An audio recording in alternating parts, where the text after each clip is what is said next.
I turned 61 that day, and all I wanted was a quiet dinner with my son, his wife, and a few friends.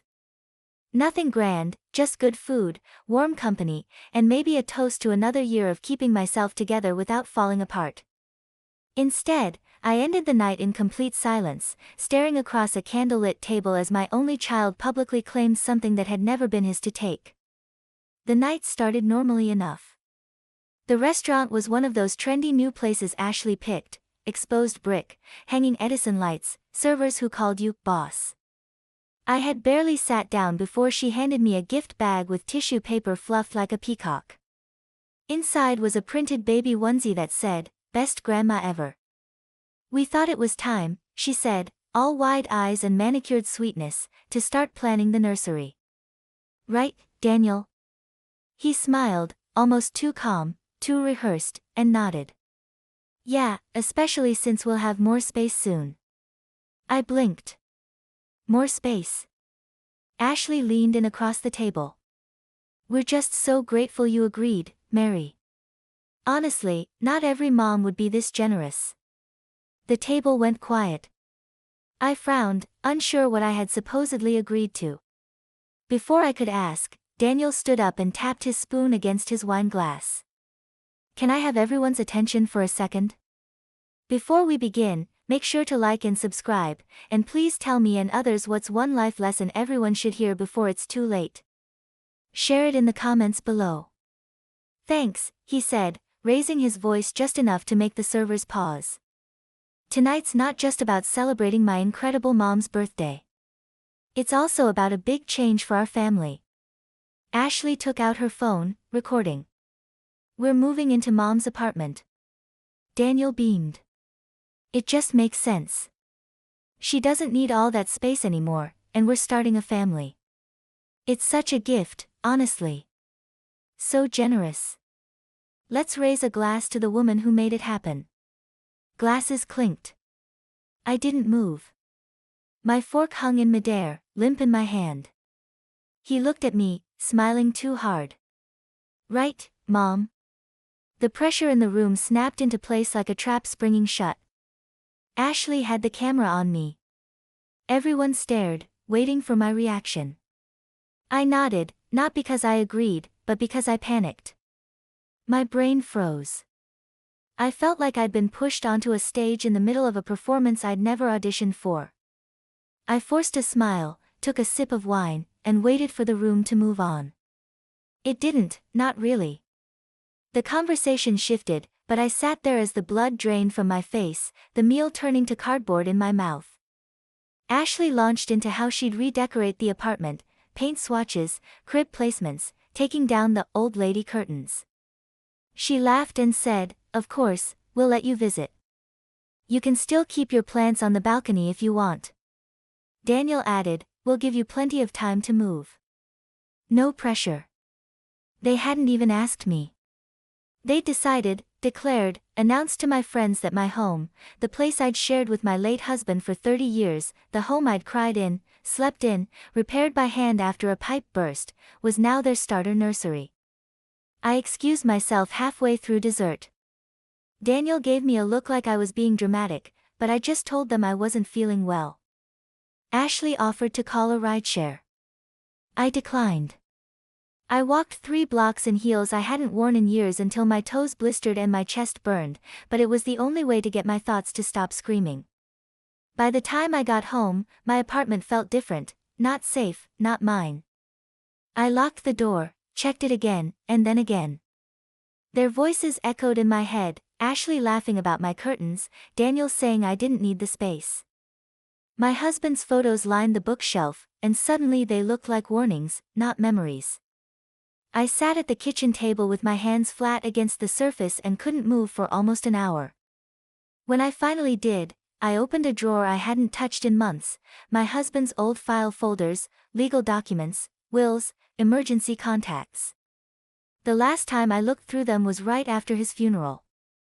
I found something I'd forgotten, a power of attorney form from 2 years ago, signed during a hospital stay when I had pneumonia. Daniel's name was on it. My stomach turned. I texted my lawyer at midnight and asked if it was still valid. The reply came in the morning: if you didn't revoke it, yes. We need to talk. That's when it hit me. Daniel wasn't guessing. He wasn't asking. He was executing a plan. I didn't sleep that night, not even for a second. I kept seeing Daniel's face as he clinked that glass and made the announcement, the way he looked at me, not with love, not with hesitation, but with expectation, like I was a check being cashed. I sat on the couch with my robe wrapped tight, staring at nothing while Ashley's voice replayed in my head: "We're just so grateful you agreed." I never agreed, not with words, not with looks, but I didn't stop it either. I let the performance go on. That was my mistake. And now it was already spreading. When I checked my phone in the morning, Ashley had posted a reel, slow panning shots of my living room set to soft acoustic music, captioned, "The beginning of our family's next chapter. Saying goodbye to Grandma's place and hello to our new home. My couch, my bookshelves, my window with the lace curtains." 37 comments, so sweet of her to pass it down. Ah, she must be so proud. I scrolled until I couldn't breathe. Daniel had already emailed me a transition plan, a list of things they wanted moved out by the end of the month, along with suggested dates for the handover and a link to a Pinterest board titled Neutral Nursery Aesthetic. There were photos of my bedroom stripped down to a crib and rocking chair. I hadn't even responded to the dinner yet. I hadn't said yes, but they had. I called my lawyer before 9 a.m. Her tone was sharp the moment I mentioned Daniel's name on the old power of attorney. "You need to come in today." I dressed like I was going to war, pressed slacks, collared shirt, shoes that made noise on hardwood. I brought every folder, every deed, every old paper I could find. She flipped through it all, lips pursed. "You never revoked this, Mary. Technically, he has access to make some decisions on your behalf if you're deemed medically unable." "But I'm not," I said. "Correct," she replied. "But if he had a doctor say you were showing signs of memory decline or exhibiting confusion, even just on a form, he could use this to challenge you in court. It's rare, but it happens, especially in family property disputes." My stomach dropped. She looked at me over her glasses. "We need to revoke this now, and you need to be careful what you say and sign. Everything needs to go through me. Do you understand?" I nodded. I didn't trust my voice. When I got home that afternoon, my key didn't work on the front gate. For 2 full minutes, I jiggled, twisted, panicked, until I realized the gate lock had simply been stiff with the cold. I felt like an idiot, but I also wondered for one terrifying second if they'd changed the locks. That night, I didn't cook. I didn't clean. I sat at my kitchen table and wrote out a list: everything I'd paid for in Daniel's adult life, his college tuition I'd helped cover when he lost his scholarship, his wedding where I paid for the flowers and half the catering, the emergency loan for their IVF treatments 2 years ago that never happened. They weren't even trying. They just said the word, baby, and knew I'd melt. And now this. I walked into my bedroom and opened the closet. There were old photo albums on the top shelf. I pulled one down and flipped through the pages: Daniel in his Little League uniform, Ashley at the engagement party smiling with perfect teeth, me and my husband holding champagne flutes in this very apartment. I closed the book. Then I pulled out my phone. I texted Daniel one sentence: "We need to talk," and not through announcements or Pinterest boards. No reply for 4 hours. When it finally came, it was a single thumbs up emoji.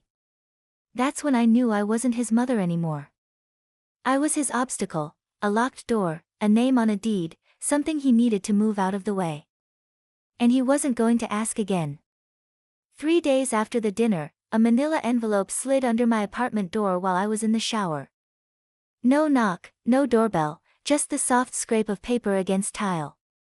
I didn't even notice it until I stepped out and nearly slipped on it with wet feet. I opened it right there in my towel, heart already racing before I unfolded the pages. It was a document titled, Preliminary Transfer Agreement, Residential Property. There was a line for my name already filled in, another line for Daniel, and another for Ashley. The only one blank was the signature. That evening, I pulled out the filing cabinet again, determined to understand every scrap of paper tied to my name. That's when I found it, a health directive packet from 2 years ago during my hospital stay when I'd had the chest infection. I had signed a few forms under stress, mostly boilerplate stuff, but buried in the packet was a limited authority designation, naming Daniel as my proxy for financial decisions during incapacity. I remembered it now. He'd brought it to me while I was hooked up to N4, saying, "Just sign these so I can help with the insurance stuff." I hadn't even read them, just scribbled my name to get him off my back. My lawyer confirmed it later that night. If they found one doctor willing to claim I was forgetful or confused, they could try to challenge my ability to manage my own assets. It wouldn't be easy, but it would be enough to freeze me up in court. And if I had accidentally agreed to something over email or text without realizing the implications, they could spin that as consent. I went completely still. I replayed the birthday dinner, the way Ashley smiled while filming me, the way Daniel kept using past tense language. Mom agreed. "She's letting us. She said we could." It wasn't sloppy. It was practiced. Rehearsed. He was narrating a version of the truth they'd been building behind my back, and I had let them. I spent the next morning freezing my credit, securing my bank accounts, and revoking every form of power Daniel had ever held. I removed him from my emergency contacts. I changed the password to my financial apps. I started keeping every interaction in writing and screenshotting everything. I didn't reply to his texts anymore, but I saved every one. That evening, I called the building manager and asked who had accessed the security gate the night before. He hesitated, then said, "Daniel used your spare key. He said he was checking on you." I hadn't asked him to. I hadn't been hurt. I hadn't even known he still had a spare. I asked if the lock could be changed. He said yes, but it would take a formal request. So, I filed one. That night, I moved all my important documents into a metal lockbox and put it under my bed. I stopped drinking wine with dinner. I stopped taking sleep aids. I needed my mind sharp. I started journaling every single interaction I had with Daniel and Ashley in case I ever needed to prove my mental clarity. I even made a fake grocery list one night and added it to the journal to timestamp my handwriting. I wasn't being paranoid. I was being hunted. They weren't just hoping I'd hand over my home. They were building a case to take it without asking. The doorbell rang 2 days later, and when I looked through the peephole, Ashley stood there smiling like nothing had happened, holding a white gift bag and a cup of iced coffee with my name misspelled on it in marker. I opened the door halfway, not enough to invite her in. "Just thought I'd stop by," she said, voice sugar sweet. "Wanted to check on you, and I brought your favorite, hazelnut cream, extra ice." She tried to hand me the drink, but I didn't move. "You didn't text first." She laughed lightly, brushing it off. "I figured it would be nice to pop in. You've been quiet." I let her stand there, hoping silence might make her leave, but instead she pushed the gift bag toward me. "It's vitamins," she said, eyes wide like a child about to share a secret. "Prenatals. We're hoping. But you already knew that." I blinked. "You're pregnant?" She placed a hand on her stomach dramatically, like she was already showing. "Just a couple weeks." We weren't going to say anything, but after the dinner, she looked down, pretending to get emotional. "It meant so much that you gave us your place. We feel like it's a sign." She wasn't pregnant. I knew at the moment she said it. Her eyes were too alert, too eager. And later, when she finally came in after I stepped aside for a second, she put her purse down and went straight to the kitchen, opened the fridge, pulled out a sparkling water, and drank it without checking the label. No one worried about caffeine or carbonation that casually if they were newly pregnant and anxious, but I didn't say anything. I just watched. She started walking through the apartment like it already belonged to her, talking about where the crib would go, how she'd repaint the walls, how she might knock out the narrow hall closet to open the space. I stood in the corner of the living room, frozen, listening to her redesign my home like she was flipping it for resale. "This bookshelf," she said, running her fingers along the top. "We can donate it, right? It's a little outdated. My husband built that bookshelf with his own hands 31 years ago." I didn't respond. She went on, opening drawers, peeking into the laundry room, commenting on what furniture was worth keeping. I followed her silently into the hallway. "We should probably convert this room into a nursery sooner than later," she said, gesturing toward my sewing room. "You know, before you get tired of climbing stairs. Babies need a calm environment, not clutter." That was when something in me finally snapped. But I still didn't yell. I just asked, "Ashley, when did your doctor confirm the pregnancy?" She blinked fast, caught, then laughed awkwardly. "It's early. Too early for tests. I just know." "So, no ultrasound, no blood work?" "I mean, we're going Monday," she stammered. "Anyway, you'll be the first to know." Obviously, obviously. The word rang in my ears like an insult. I watched her take her sparkling water back to the living room and scroll on her phone while her purse sat open on the kitchen counter. Inside, I saw a manila folder. I waited until she was in the bathroom. When I peeked in, I saw copies of my apartment floor plan labeled with new furniture placement and a printed Zillow estimate of its current value. She was staging the property. They hadn't moved in, they were flipping it in their heads, maybe even to someone else. I snapped a photo of the documents, returned the folder quietly, and sat on the couch before she came back out. "Do you want to stay for dinner?" I asked. She looked shocked, then smiled.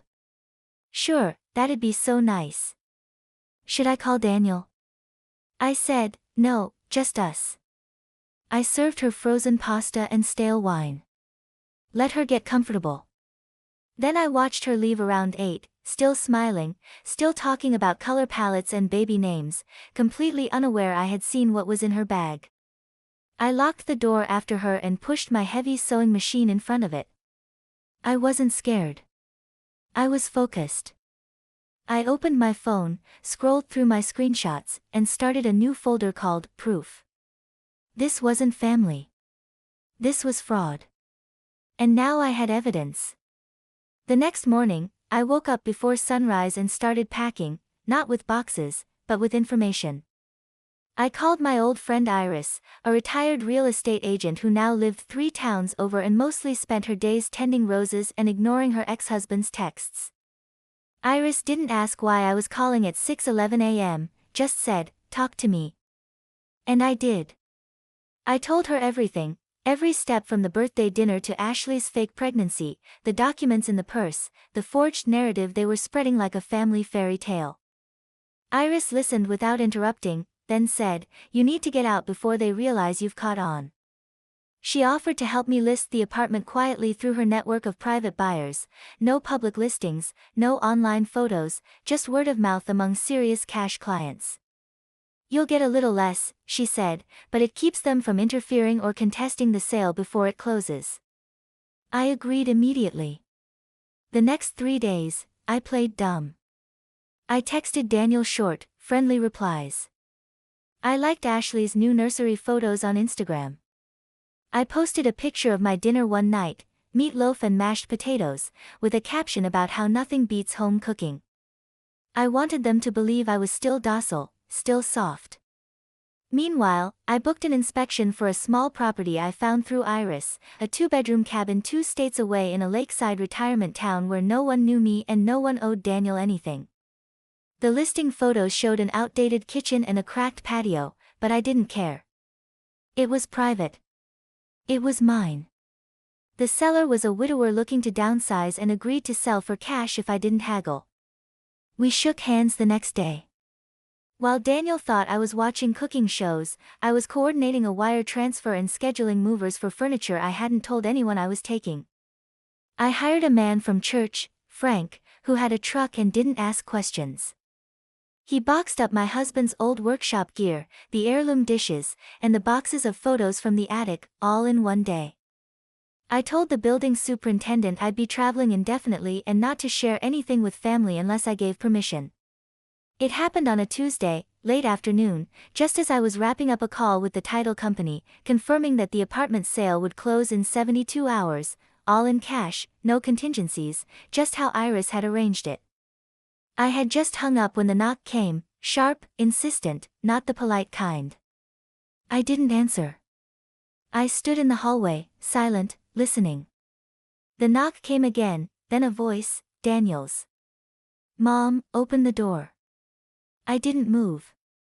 I knew he'd brought his key. I also knew I'd had the locks changed 2 days ago, a detail I hadn't mentioned to anyone. I heard the key try, fail, jiggle, a pause, then a heavier knock. "Mom, I need to talk to you." I waited. Eventually, he stopped trying the lock and just started talking through the door. "Look, you're not answering my texts, and Ashley's freaking out. We need to know what's going on." I didn't reply. I just leaned against the wall, arms folded. "We found out about the realtor," he said, tone shifting. "Iris called someone we know. You're selling the place. Are you serious?" Silence. "You're sabotaging your own family. Do you understand that?" More silence. Then his voice got lower, quieter, like he thought I was standing right there. "If you don't open this door and talk like an adult, I swear to God, I'll do what I have to do legally." He left after that, but he left something behind, an envelope shoved through the doorframe, almost exactly like the one I'd gotten before. Inside was a formal notice, typed and printed, a request for transitional occupancy review, signed by a legal assistant from a firm I didn't recognize, with a highlighted section that said, "Pending potential medical guardianship claim." I took the paper, placed it on the table, and called my lawyer. She answered before the second ring. I read the sentence aloud. She sighed. "They're escalating. They're going to try and challenge your competency. They're not just pushing, they're building a case." That night, I sat at the kitchen table with my lockbox open, organizing my documents, copying files, recording myself reading a summary of my financial decisions to date with timestamps, and emailing it to a secure folder my lawyer had access to. I attached a list of every transaction, every screenshot, every text. I narrated why I had done each thing, clearly, without stammering, with dates, times, and references. I showed the sale agreement, the purchase offer on the cabin, the inspection report. It was exhausting, but it had to be airtight. I wasn't just protecting my assets, I was protecting my mind, because the moment someone says you're forgetful, people stop listening to what you actually remember. The next day, Ashley showed up alone. She didn't even knock. She stood in the hallway, yelling loud enough for neighbors to peek through their blinds. "We're trying to grow our family, and you're being cruel," she screamed. "You said we'd have a home. You said we were welcome." She pulled out her phone, and I saw the little red light blinking. She was filming. I opened the door just enough to be seen, but not enough to be heard clearly, and I said only one word, "Leave." Her video caught that. Just that, her crying, me looking cold. That night, a video went up on her account titled, "When Family Betrays You, a Pregnancy Without a Home." It had music, slow fades, and over 4,000 likes within hours. People commented, "How could a mother do this? Disgusting behavior from a boomer hoarder. She doesn't deserve grandkids." I screenshotted everything, saved every post, sent it all to my lawyer. The next day, Daniel texted me a single sentence, "If you want to avoid court, sign the attached, and we'll forget all of this." It was a PDF, a transfer of deed agreement. Ashley had signed it. Daniel had signed it. My name was left blank. I forwarded it without opening it. Then I texted Daniel back for the first time in days, "You'll be served within the week. Do not contact me again." Then I turned off my phone. By sunset, I had my bags packed, my keys ready, and a note left behind for the buyers, "Everything here is yours now, except the silence that I'm taking with me." I left at 4:35 a.m., just before the sky began to change, when the streets were quiet, and the only sound was my rolling suitcase crossing the cracked pavement outside the apartment I'd lived in for 32 years. I didn't look back. Iris met me 2 towns over with coffee and a smile that said everything she couldn't say out loud. The cabin was 4 hours away, tucked near a lake, surrounded by trees and silence. When I arrived, I didn't unpack right away. I just stood in the empty kitchen and exhaled so deeply it felt like I'd been holding my breath for months. I didn't check my phone.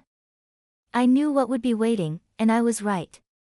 When I finally turned it on 3 days later, there were 37 missed calls, 19 voicemails, and more than 60 texts, mostly from Daniel, a few from Ashley, and several from numbers I didn't recognize. But it was the group texts that made my stomach twist. Cousins, family, friends, even my own sister had been pulled in. Screenshots. Ashley had sent them the video of me kicking her out. Daniel had written a long message about how I'd abandoned them right when their baby was coming, how I'd flipped their home out from under them and ran away like a coward. The baby lie was still going. But worse, people were believing it. I didn't reply to a single message, but I read them all. And the disappointment hit like cold water. People who I'd hosted for holidays, helped with bills, called when their parents died, now saying things like, "I hope you come to your senses," or, "Family should stick together." It was clear Daniel wasn't just rewriting our story, he was casting himself as the victim. But then something unexpected happened. My niece Melissa, the one who never liked Ashley, texted me privately, "Aunt Mary, I don't buy any of this. You okay?" I replied, "Yes, safe and done." She sent back a heart emoji and said, "Call me if you ever need backup." I didn't cry, but I felt it, the quiet loyalty. It reminded me not everyone was fooled. The next day, my lawyer called to confirm the sale had closed. The funds were transferred, the deed filed. Legally, the apartment was no longer mine and never Daniel's.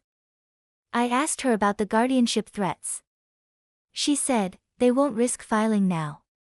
You've outmaneuvered them, and the social narrative won't hold in court once we show the real timeline, but you should update your will immediately." I already had, weeks ago. Everything now went to a community trust that supported elder women starting over, my cabin, my savings, even the small life insurance policy I'd kept all these years. Daniel and Ashley were not only cut out, they were legally blocked from contesting it. That evening, I emailed the final copy to my lawyer, then poured myself a glass of water and sat on the front porch of the cabin, watching the sun disappear behind the trees. It was quiet, not lonely, just clean, wide-open quiet. My phone buzzed one last time before I turned it off for the night. It was Daniel. No greeting, no apology. Just, "If Dad could see you now, he'd be disgusted." I didn't reply. I didn't need to. I knew exactly what his father would say if he were alive.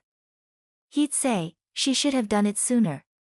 It started with a package, no return address, no note, just a slim white box left outside the cabin's front door, wrapped in tissue paper and ribbon like some kind of peace offering. Inside was a framed sonogram photo and a card that said, "Can we start over? A&D." The image looked real at first glance, but I'd seen it before. Ashley had posted the same stock sonogram from a pregnancy app months ago as a vision board placeholder. They had printed a fake, mailed it, framed it. I set it on the counter without touching it again. 2 days later came the email. Subject line, dinner. Message body, "We'll be in your area this weekend. Let's just talk." No pressure, just family. I didn't respond. On Saturday night, headlights appeared on the gravel road around 6:40 p.m., just as the sun was dipping behind the treeline. I watched from the kitchen window as a silver SUV parked at the base of the path. They got out, dressed too nicely for a surprise visit, Ashley in heels, Daniel in his old blazer, holding a bottle of wine. I didn't open the door. I let them knock, first soft, then harder. "Mom," Daniel called. "We just want to talk." We drove all this way. I stood inside with the lights off, hands resting on the back of a chair, not moving, not reacting. Ashley's voice joined his, suddenly cracking with, I let it go to voicemail. Then curiosity won, and I hit play.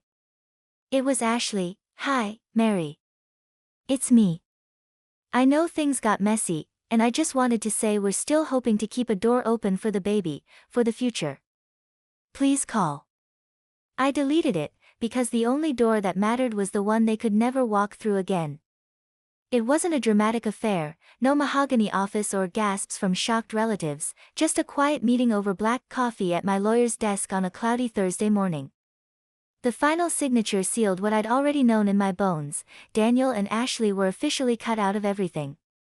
No fallback clause, no vague reconsideration, just a clean, binding document stating that every asset I owned, from my cabin to my savings to the silver photo frame on my nightstand, now belonged to a community endowment I created in my husband's name, dedicated to supporting older women escaping financial or emotional abuse from their families. My lawyer, Annette, slid me a hard copy as she double-checked each page.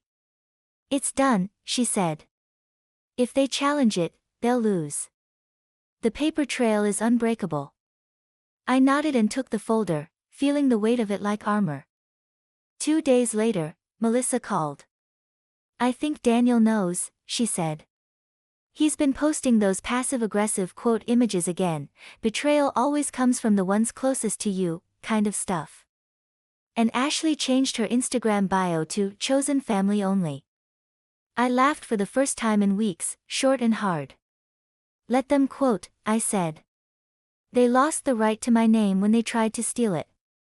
A week after that, I got a letter from the charities board confirming the account had gone live under the name, the Quiet Exit Fund, with my first deposit already allocated. I reread the paperwork twice before tucking it into the cabinet beside my teacups. That night, I opened a bottle of sparkling water and sat outside as the breeze came off the lake, scrolling through photos of the apartment I no longer owned.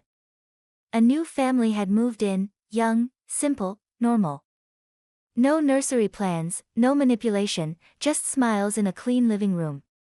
No filters. And in the background, I saw the old bookshelf my husband built, still standing. They hadn't torn it down. They'd placed plants on it. It felt like closure. My phone buzzed again later that night.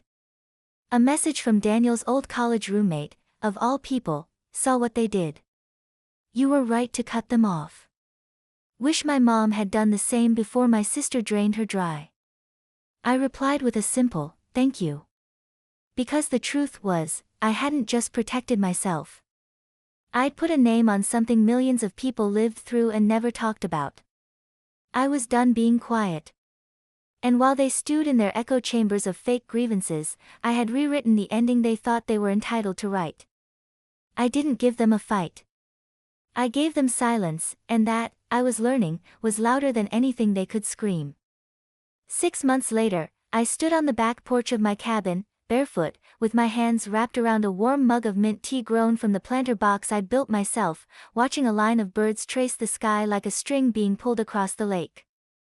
I hadn't heard from Daniel or Ashley in over 2 months, not since the final legal notice went through, barring them from contacting me about any inheritance or estate matters. They didn't contest the will. They didn't try again. I think they finally understood I was gone, not just physically, but entirely, as if the version of me they'd once manipulated had packed her bags and disappeared forever. I spent my days differently now. Mornings in the garden, afternoons volunteering at the community center, evenings learning how to play chess with Claire, who swore I had a killer instinct under all that politeness. I'd made friends, real ones, who never asked about money, who didn't smile only when they needed something. The cabin had become more than a retreat. It was a restart. I cooked again. I laughed out loud. I slept without clutching my phone like a weapon. The day before my birthday, I got a letter from Melissa with a photo of her newborn daughter and a note that simply read, "If she grows up to be half as strong as you, I'll have done something right." I pinned it to the fridge with a magnet shaped like a sunflower and cried the quiet kind of tears that don't sting, the kind that rinse the last of something away. That evening, I sat at the table and wrote a check to a shelter that helps older women escaping financial control, signed it, and sealed it with the words, "Use it well." She got out. As the sun dipped behind the trees and the breeze moved gently through the wind chimes I'd hung from an old pine hook, my phone buzzed once more, an unknown number. I didn't flinch. I didn't even look. I powered it off and slid it in a drawer. I didn't need it anymore. Because this life I had built with no audience, no performance, no one clapping for something they helped break, was finally mine. The cabin was quiet, and so was I. And for the first time in years, that silence didn't feel like something missing. It felt like peace. Permanent. Final. Exactly how I wanted it. Exactly what they were never going to touch again.